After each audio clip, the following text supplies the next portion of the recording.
लातूरमध्ये भाजप प्रदेशाध्यक्ष रवींद्र चव्हाणांनी केलेल्या वक्तव्यावरून काँग्रेस कार्यकर्ते संतप्त झाले। लातूरकरांचा उत्साह पाहून विलासरावांच्या आठवणी पुसल्या जातील याची खात्री पटल्याचं वक्तव्य रवींद्र चव्हाणांनी केलं होतं। त्यामुळे काँग्रेस कार्यकर्त्यांमध्ये संतापाची लाट पाहायला मिळते। लातूरात पार पडलेल्या भाजपच्या मेळाव्यात चव्हाणांनी हे वक्तव्य केलं होतं। त्यांच्या या वक्तव्याचा विलासरावांचे चिरंजीव आणि काँग्रेस आमदार अमित देशमुख यांनी निषेध व्यक्त केला। अशी वक्तव्य करणं महाराष्ट्राची संस्कृती नसल्याचं त्यांनी म्हटलं। तर राजकारण कुठल्या स्तरावर चाललं आहे हाच सर्वांना प्रश्न पडल्याचं ही देशमुख म्हणाले।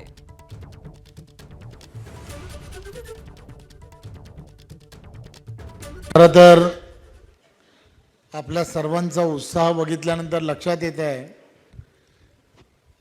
की 100% विलासरावांच्या आठवणी या शहरातून नक्कीच पुसल्या जातील यात काही शंका नाही।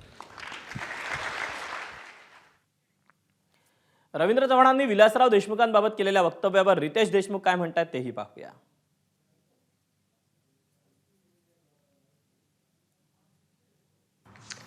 दोन्ही हात वर करून सांगतो, लोकांसाठी जगलेल्या माणसांची नावं मनावर कोरलेली असतात। लिहिलेलं पुसता येतं, कोरलेलं नाही। जय महाराष्ट्र।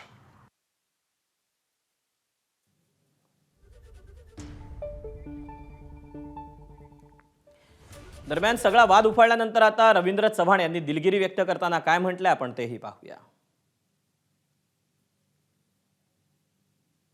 विलासरावांचा जरा सुद्धा कोणत्याही गोष्टीमध्ये त्यांच्यावरती टीका टिप्पणी काही केली नाही करावं। विलासराव यांनाच फोकस करून काँग्रेस तिथे मतदान मागताय। त्यामुळे त्या ठिकाणी आत्ता नरेंद्र मोदीजींच्या नेतृत्वात झालेलं काम, महायुतीच्या बाबतीमध्ये त्या ठिकाणी केलेलं काम, या सगळ्या गोष्टी त्या ठिकाणी विकासात्मक ज्या दृष्टिकोनातून झाल्या आहेत त्या संदर्भात मी तसं म्हटलं। परंतु तरीसुद्धा त्यांचे चिरंजीव माझे अत्यंत चांगले मित्र आहेत, त्यांच्या जर त्यामधल्या भावना दुखावल्या असतील तर मी नक्कीच त्यांची दिलगिरी व्यक्त करतो। एबीपी माझा, उघडा डोळे बघा नीट।